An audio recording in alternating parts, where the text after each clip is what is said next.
Weather right here on Action News Now. Let's go over to Brian Ramsey in the Storm Tracker Center. Hard to believe it is the last Monday of not only 2019, but the entire decade.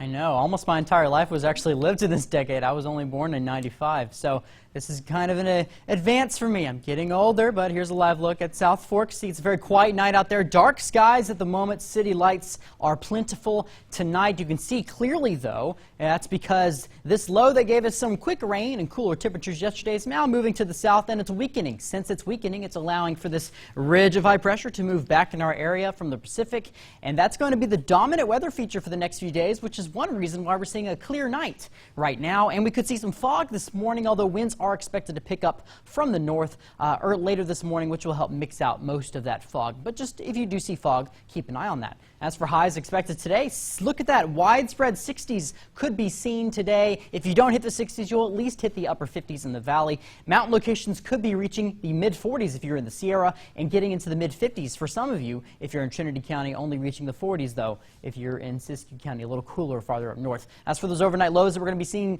starting tonight, 42 degrees, 41 in Chico, 42 in Redding, 20s in those mountain locations, which is a little warmer than the teens and single digits you saw a few days ago, and then 20s and 30s in Siskiyou and Trinity County. So a few degrees warmer than what we have been seeing. We won't be dropping into the 30s tonight in much of the valley. And then as we go to that futurecast, what are we going to see as far as rain is concerned today? Look at that. Noon on Monday, no clouds and no rain is expected on this futurecast. As we go later into the day, still looking pretty clear for clouds today. But once we go to Tuesday, we could see some clouds tomorrow morning, and then Tuesday afternoon the clouds look to clear out yet again before more rain could be returning to some of our mountain areas in the north and maybe Siskiyou or Trinity County, but it looks like the valley and the Sierra will stay dry as we go into New Year's. As for a look at today, though, today is bacon day. You want to go fry up some bacon this morning? It's looking pretty great for it. 41 degrees in the morning. Clear skies, staying clear throughout the day and sunny. Highs near 60 degrees for many of you, but we will return back to the 40s once we hit tonight. So about 48 degrees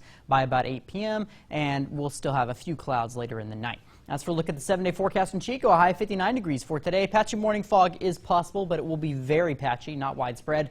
As for New Year's Eve, a high of 59 degrees is expected. Low of 42 degrees New Year's Eve night. And then on New Year's Day, 56 degrees. So a little cooler on New Year's Day and a little cloudier as well. More sunshine, though, on Thursday and on Friday with highs still in the upper 50s. And then Saturday and Sunday, we have a very slight rain chance, but it is not a very good one, with highs getting a little cooler near 56 and 54 degrees. As for Redding, a high of 60 degrees is expected for today, then all the way to 64 degrees on New Year's Eve. They could even get a little warmer, so that's some fantastic weather for New Year's Eve. Well above average for this time of year. I mean, it's the end of December going into January, but still some great weather to get out there and celebrate. New Year's Eve night, 43 degrees of a low, and then 56 for a high on New Year's Day. Partly cloudy skies. More sunshine on Thursday and on Friday. Getting warm again on Friday with highs getting back into the 60s. And then by Saturday and Sunday, we do have small rain chances, but highs are also going to be a lot cooler in the mid to low 50s. Julia, back to you. All right, Brian, thanks. Firearms,